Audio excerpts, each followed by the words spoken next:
I'm such a bad content creator. Firstly, I forgot my mic. Secondly, I'm melting. But we're an OTB. Let's see what we can find in the charity shops to resell for a profit.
It's now several days later. I wanted to quickly come and show you my haul.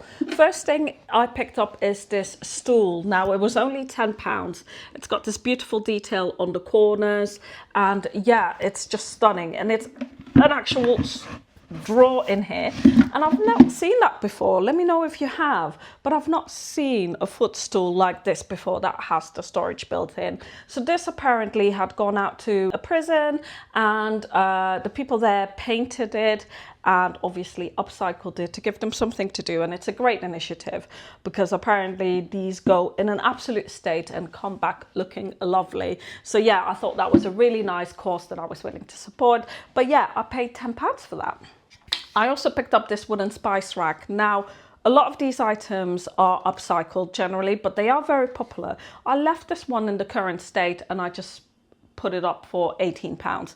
It's not gone yet, which I'm a bit surprised about, but it's now about to be released onto my Etsy, and I'm sure someone will snap it up then. Lovely waved sort of edge on this, but yeah, really nice. The other thing that I picked up is 2 of these tins. Now, they are, you know, just box standard tins, but the lovely sort of botanic print on this will hopefully allow it to sell quickly. But yeah, so these were 50p each. They won't be particularly pricey. I've not listed them yet, but that will be the next thing I do. I then picked up this small little crystal piece. Now, these sort of pieces, there's not really huge amount of value in them, but I thought it was so cute. Imagine it being displayed with like small matchsticks next to your candles. I just thought that was so pretty. I couldn't leave that behind. This is a bit of a wild card for me. Art is obviously so objective. You either love it or hate it. But this is based on an Austrian designer's I think he's also an architect piece. This is called Blue Moon Atlantis, and it's just on a block, and it's just made to look like the piece itself. And it's got these, I'm not sure the camera will pick it up, but it's got these beautiful sort of metallic foil details on it. And I just thought it was just really, really nice. I'm sure if I liked it, someone else will love it too. Then the other item that I picked up are 4 of these frames. They are very lightweight wooden frames.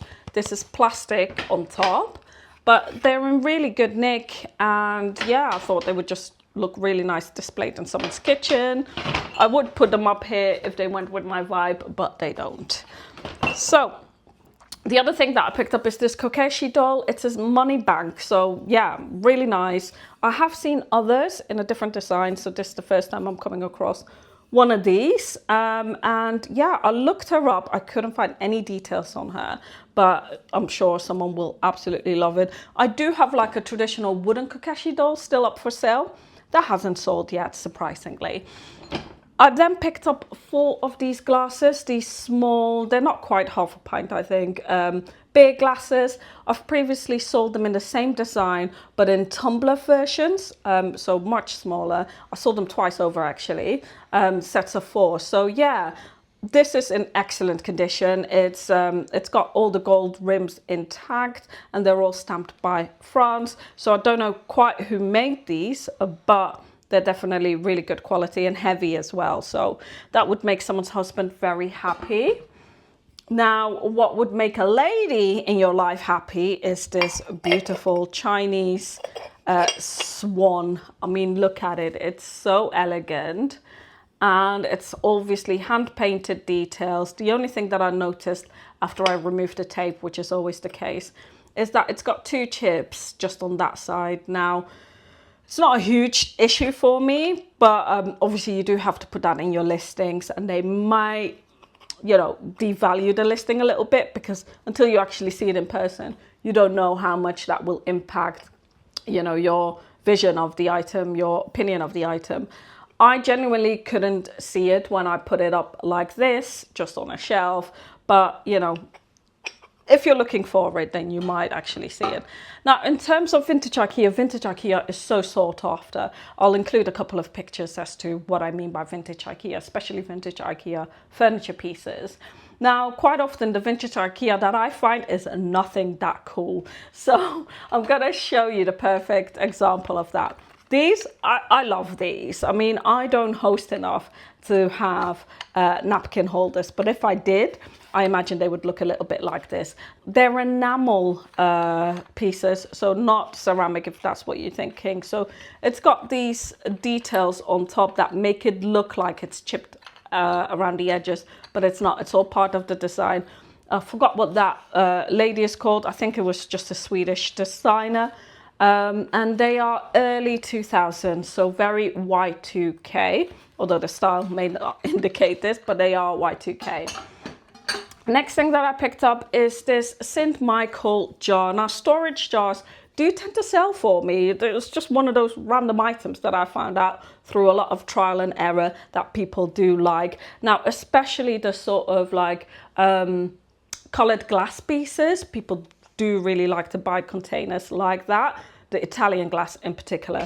So St. Michael, it's a nice print. I've not seen this print before. I mean, we've all seen the Harvest one, but this still has the original rubber, but it doesn't completely, there's no complete like airtight seal on it because it opens too loosely, but it's still unusual to find the rubber intact like that. And it's 1980s, and it's obviously stamped with St. Michael. Now, the very last piece that I wanted to show you today is this small little box, and it's just beautiful stained glass. I believe it to be Scottish. That's what my research showed, and that's also already online for sale. But yeah, so these sort of small pieces, they don't go for a huge amount of money, but in my opinion, because I picked them up for very, very little, as you probably saw in the videos, I do think that they are still worth grabbing them, because it's a small profit for me, a great deal for whoever is buying them, and I mean, how could you leave this behind? So that is it. That's all that I've got this week. Nothing has sold yet. As I said, they've only just been placed online. I do have a couple of orders to pack, which is my packing day. So on Mondays, I tend to pack. On Fridays, I source. So we will see if anything else sells this week. I mean, there is rain forecasted, so I'm hoping this is the end of the summer slowdown, because it's just been dire. Things have not been shifting as quickly as I thought they would be. But as we move into Q4, I fully expect that to change. So hopefully I'll see you for my next video. Please do subscribe if you enjoyed this video.